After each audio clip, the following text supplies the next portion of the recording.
भारतामध्ये 130 करोड पॉप्युलेशनपैकी 85 करोड लोकसंख्या ही PDSच्या सुविधेचा फायदा घेत आहे. PDS ज्याला आपण पब्लिक डिस्ट्रीब्युशन सिस्टम म्हणतो किंवा त्याला आपण राशनची सुविधा म्हणतो. म्हणजेच काही शासन याच्यामध्ये काय करतं की तुम्हाला कमी किमतीमध्ये, म्हणजेच अगदीच लक्षात घ्या, 3 रुपये, 2 रुपये किंवा 1 रुपयामध्ये सुद्धा अन्नधान्य उपलब्ध करून देतं.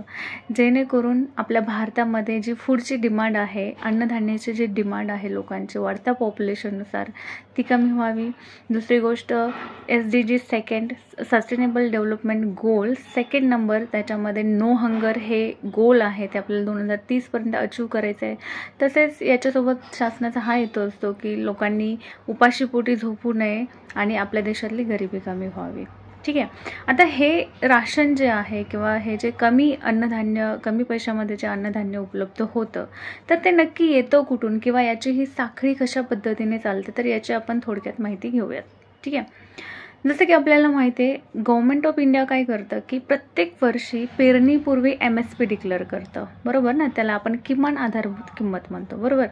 आता इथे गव्हर्नमेंट ऑफ इंडिया काय करतं की लक्षात घ्या, ज्या राज्यांमध्ये अन्नधान्याचं जास्त उत्पादन होतं, जसं की राईस असेल, बीट असेल, तर त्या राज्यांमधून MSPवर आधारित कमी म्हणजे ज्या MSP ची किंमत डिक्लेअर केलेली आहे, तर MSPवर आधारित अन्नधान्य तिथून खरेदी करतं आणि ज्या राज्यांमध्ये हे अन्नधान्य उपलब्ध नाही तर तिथे प्रोव्हाइड करण्याचं काम करतं. ठीक आहे. आता ज्या राज्यांमध्ये सपोज करा की हरियाणा आहे किंवा पंजाब आहे, तर इथे काय असतं की प्रत्येक राज्यामध्ये लक्षात घ्या की स्टेट गव्हर्नमेंट अंडर APMC असतात. APMC त्याला आपण म्हणतो ॲग्रिकल्चरल प्रोड्यूस मार्केट कमिटी आपण म्हणतो, APMC ह्या प्रत्येक राज्यामध्ये असतात आणि यांना रेग्युलेट करण्याचा अधिकारसुद्धा स्टेट गव्हर्नमेंटचा असतो. आता काय असतं की जो शेतकरी आहे, समजा एखादा शेतकरी आहे, त्याने गहूचं उत्पादन केलेलं आहे, तर तो सर्वात पहिलं कुठे जाईल, MSPवर आधारित किमतीवर विकण्यासाठी तो APMC मध्ये जाईल. APMC मधून ते FCIकडे जातं, म्हणजेच फूड कॉर्पोरेशन ऑफ इंडिया, ज्याची 1965 मध्ये निर्मिती करण्यात आली आणि तो पिरियड आपल्याला माहिती आहे की ग्रीन रिव्हॉल्युशनचा पिरियड होता. ठीक आहे. आता लक्षात घ्या, फार्मरकडून कुठे जातं, APMC मध्ये जातं. APMC काय आहेत, स्टेट गव्हर्नमेंट अंडर येतात, स्टेट गव्हर्नमेंट त्यांना रेग्युलेट करतं.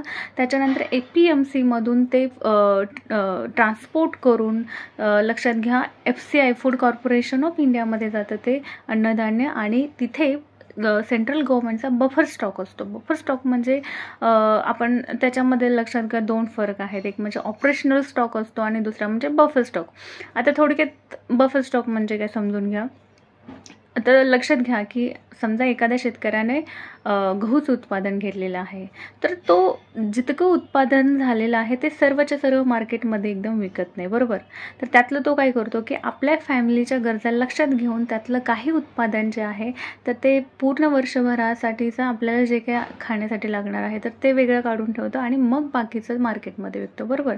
सेम लाईक दिस जे सेंट्रल गव्हर्नमेंट आहे तर ते सुद्धा भारतामध्ये पॉप्युलेशन किती आहे त्याच्या आकडेवारी लक्षात घेऊन आपल्या लोकांच्या गरजा लक्षात घेऊन त्याचा बफर स्टॉक करून ठेवतात. ठीक आहे ना, जेणेकरून जेव्हा अन्नधान्य कमी उपलब्ध असेल तेव्हा त्याचा सप्लाय करू शकेल. ठीक आहे. आता FCI काय करतं, फूड कॉर्पोरेशन ऑफ इंडिया काय करतं, तर स्टेट गव्हर्नमेंटला हे कमीत कमी म्हणजे अगदीच चीप किमतीमध्ये हे अन्नधान्य काय करून देतं, स्टेट गव्हर्नमेंटला उपलब्ध करून देतं. आता हे स्टेट गव्हर्नमेंटकडून कुठे जातं, मग अगेन जे फेअर प्राईस शॉप आहेत किंवा जे राशनचे शॉप आहेत तर तिथे हे अन्नधान्य जातं. आता इथे स्टेट गव्हर्नमेंटचा रोल काय असतो की फेअर प्राईस शॉप तुम्ही उभे करणं, म्हणजेच जे राशनची दुकानं आहेत ते उभं करणं. अगेन जे बेनिफिशरी आहेत म्हणजे जे अगदी खरेच लाभार्थी आहेत ज्यांना आवश्यक आहे की तिथे अन्नधान्य त्यांच्यापर्यंत पोहोचलं पाहिजे, तर त्यांची ओळख करणं, मग आधार असेल, बायोमेट्रिक्स असतील किंवा APL BPL कॅटेगरी करणं असेल. ठीक आहे ना.